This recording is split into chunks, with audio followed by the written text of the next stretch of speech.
Hello, everybody. For this assignment, I decided to go with the video Change Takes Time by Profound Pondering.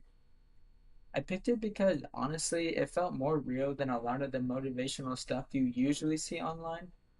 He doesn't act like change is quick or easy, and he talks about how it actually works.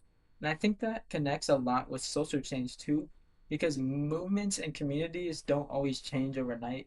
It takes a lot of patience and consistency.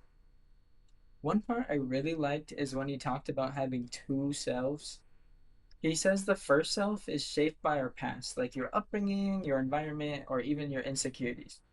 And then there's your second self, which is the version of you that you build intentionally.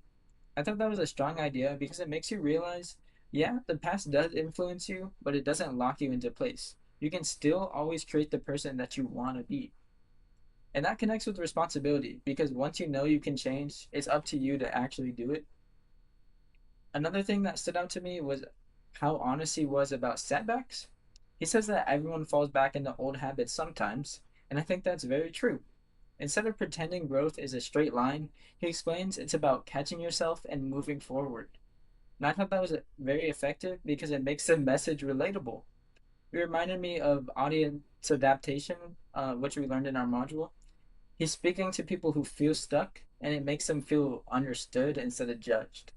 And the third thing that I found um, interesting about the video was how powerful his use of repetition was.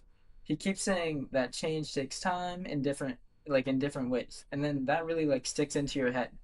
When he says it's not about waiting but being present enough to see that you're changing, that's pathos, that's emotional appeal.